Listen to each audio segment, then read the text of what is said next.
ಎಲ್ರಿಗೂ ನಮಸ್ಕಾರ. ಇತ್ತೀಚಿನ ದಿನಗಳಲ್ಲಿ ಯೂರಿಕ್ ಆಸಿಡ್ ಮಟ್ಟ ಹೆಚ್ಚಾಗೋದು ಅನ್ನೋದು ತುಂಬಾ ಸಾಮಾನ್ಯವಾದ ಒಂದು ಸಮಸ್ಯೆ ಆಗಿದೆ. ಆದ್ರೆ ಗೊತ್ತಾ, ನಮ್ಮ ಡಯಟ್ನಲ್ಲಿ ಮಾಡ್ಕೊಳ್ಳೋ ಕೆಲವೊಂದು ಸಣ್ಣ ಪುಟ್ಟ ಬದಲಾವಣೆಗಳಿಂದಾನೇ ನಾವು ದೊಡ್ಡ ಮಟ್ಟದಲ್ಲಿ ಪರಿಹಾರ ಕಾಣಬಹುದು. ಹಾಗಾದ್ರೆ ಬನ್ನಿ, ಇವತ್ತಿನ ಈ ಚರ್ಚೆಯಲ್ಲಿ ಯೂರಿಕ್ ಆಸಿಡ್ ಅನ್ನು ನ್ಯಾಚುರಲ್ ಆಗಿ ಕಂಟ್ರೋಲ್ ಮಾಡೋಕೆ ಯಾವೆಲ್ಲ ಆಹಾರಗಳು ಸಹಾಯ ಮಾಡ್ತವೆ ಅಂತ ನೋಡೋಣ. ಖಂಡಿತವಾಗಿಯೂ ಸಾಧ್ಯ.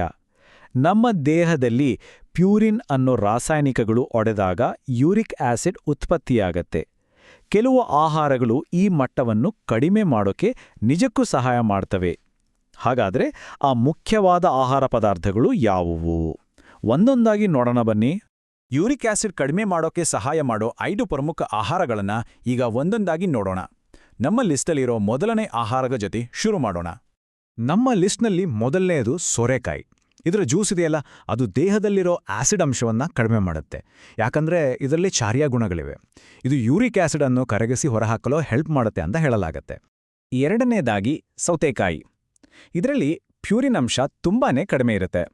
ಅಷ್ಟೇ ಅಲ್ಲ, ಇದರಲ್ಲಿರೋ ನೀರಿನಂಶ ಜಾಸ್ತಿ ಇರೋದ್ರಿಂದ ನಮ್ಮ ಕಿಡ್ನಿಗಳು ದೇಹದಲ್ಲಿರೋ ಹೆಚ್ಚುವರಿ ಯೂರಿಕ್ ಆಸಿಡ್ ಅನ್ನ ಬೇಗ ಹೊರಹಾಕಲು ಇದು ಸಹಾಯ ಮಾಡುತ್ತೆ. ಇನ್ನು ಮೂರನೇದು ವಿಟಮಿನ್ ಸಿ ಜಾಸ್ತಿ ಇರೋ ಆಹಾರಗಳು. ಉದಾಹರಣೆಗೆ ಕಿತ್ತಳೆ, ನಿಂಬೆಹಣ್ಣು ಮತ್ತು ನೆಲ್ಲಿಕಾಯಿ. ವಿಟಮಿನ್ ಸಿ ನಮ್ಮ ಕಿಡ್ನಿಗಳು ಯೂರಿಕ್ ಆಸಿಡ್ ಅನ್ನು ಮೂತ್ರದ ಮೂಲಕ ಇನ್ನೂ ಪರಿಣಾಮಕಾರಿಯಾಗಿ ಹೊರಹಾಕೋದಕ್ಕೆ ಬೂಸ್ಟ್ ನೀಡುತ್ತೆ. ನಮ್ಮ ಲಿಸ್ಟ್ನಲ್ಲಿ 4ನೇದು ಜವೆ ಅಂದ್ರೆ ಬಾರ್ಲಿ. ಇದನ್ನ ಹಿಟ್ಟು, ಸತ್ತು ಅಥವಾ ಬಾರ್ಲಿ ನೀರಿನ ರೂಪದಲ್ಲೂ ಕೂಡ ಸೇವಿಸಬಹುದು. ಇದು ದೇಹದಿಂದ ಬೇಡವಾದ ವಿಷಕಾರಿ ಅಂಶಗಳನ್ನು ಹೊರಹಾಕೋದ್ರಿಂದ ಯೂರಿಕ್ ಆಸಿಡ್ ಮ್ಯಾನೇಜ್ಮೆಂಟ್ಗೆ ಇದೊಂದು ಒಳ್ಳೆ ಆಯ್ಕೆ. ಈಗ ನಾವು ಚರ್ಚೆ ಮಾಡ್ತಿರೋ ಅಂಶ ತುಂಬ ಸಿಂಪಲ್ ಅನ್ಸ್ಬೋದು, ಆದರೆ ಇದು ಎಲ್ಲದಕ್ಕಿಂತ ಹೆಚ್ಚು ಮುಖ್ಯವಾದದ್ದು. ಹೌದು, ಅದು ಬೇರೇನಲ್ಲ, ನೀರು. ಕೇಳೋಕಿದು ತುಂಬ ಸಿಂಪಲ್ ಅಲ್ವಾ? ಆದರೂ ಯೂರಿಕ್ ಆಸಿಡ್ ಕಂಟ್ರೋಲ್ ಮಾಡೋದ್ರಲ್ಲಿ ಇದರ ಪಾತ್ರ ಅಡಿಪಾಯದ ಹಾಗೆ. ಇದನ್ನು ಮಾತ್ರ ನಾವು ಕಡೆಗಣಿಸೋ ಹಾಗೇ ಇಲ್ಲ. ಪ್ರತಿದಿನ ಕನಿಷ್ಠ ಅಂದ್ರೂ 2.5ರಿಂದ 3 ಲೀಟರ್ ನೀರು ಕುಡಿಲೇಬೇಕು.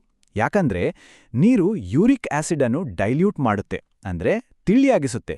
ಇದರಿಂದ ಕಿಡ್ನಿಗಳು ಅದನ್ನ ಸುಲಭವಾಗಿ ದೇಹದಿಂದ ಹೊರಹಾಕಲು ಸಾಧ್ಯವಾಗುತ್ತೆ. ಸರಿ, ನಾವು ಚರ್ಚೆ ಮಾಡಿದ ಎಲ್ಲಾ ಪ್ರಮುಖ ಅಂಶಗಳನ್ನ ಒಮ್ಮೆ ಬೇಗನೆ ನೆನಪು ಮಾಡ್ಕೊಳ್ಳೋಣ. ಹಾಗಾದ್ರೆ ಒಟ್ಟಾರೆಯಾಗಿ ಹೇಳೋದಾದ್ರೆ, ದೇಹವನ್ನ ಕ್ಲೀನ್ ಮಾಡೋಕೆ ಸೋರೆಕಾಯಿ, ಪ್ಯೂರಿನ್ ಕಡಿಮೆ ಇರೋ ಸೌತೆಕಾಯಿ, ವಿಸರ್ಜನೆಗೆ ಸಹಾಯ ಮಾಡುವ ವಿಟಮಿನ್ ಸಿ ಆಹಾರಗಳು, ಜವೆ ಮತ್ತು ಎಲ್ಲಕ್ಕಿಂತ ಮುಖ್ಯವಾಗಿ ಯೂರಿಕ್ ಆಸಿಡ್ ಅನ್ನ ಹೊರಹಾಕಲು ಪ್ರತಿದಿನ ಸಾಕಷ್ಟು ನೀರು ಕುಡಿಯುವುದು. ಈ ವಿಶ್ಲೇಷಣೆಯ ಕೊನೆಯಲ್ಲಿ ಒಂದು ಯೋಚನೆ.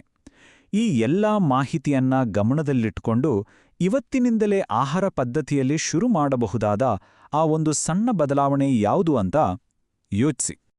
ಇವತ್ತಿನ ಈ ಮಾಹಿತಿ ಎಲ್ಲರಿಗೂ ಉಪಯೋಗ ಆಗಿದೆ ಅಂತ ಭಾವಿಸ್ತೀವಿ. ಇದೇ ರೀತಿ ಇನ್ನಷ್ಟು ಉಪಯುಕ್ತ ವಿಷಯಗಳನ್ನ ತಿಳಿಯಲು ನಮ್ಮ ಜೊತೆ ಸಂಪರ್ಕದಲ್ಲಿರಿ. ಈ ಮಾಹಿತಿ ನಿಜವಾಗಿಯೂ ಉಪಯುಕ್ತ ಅನ್ನಿಸಿದ್ರೆ ಒಂದು ಲೈಕ್ ಮಾಡಿ ಮತ್ತು ಬೇರೆಯವರಿಗೂ ಸಹಾಯ ಆಗ್ಲಿ ಅಂತ ಶೇರ್ ಮಾಡಿ. ನಮ್ಮ ಮುಂದಿನ ಚರ್ಚೆಗಳನ್ನ ಮಿಸ್ ಮಾಡ್ಕೊಳ್ಳದಿರಲು ಸಬ್ಸ್ಕ್ರೈಬ್ ಮಾಡೋದನ್ನ ಮರಿಬೇಡಿ. ಮುಂದಿನ ಬಾರಿ ಮತ್ತೆ ಸಿಗೋಣ.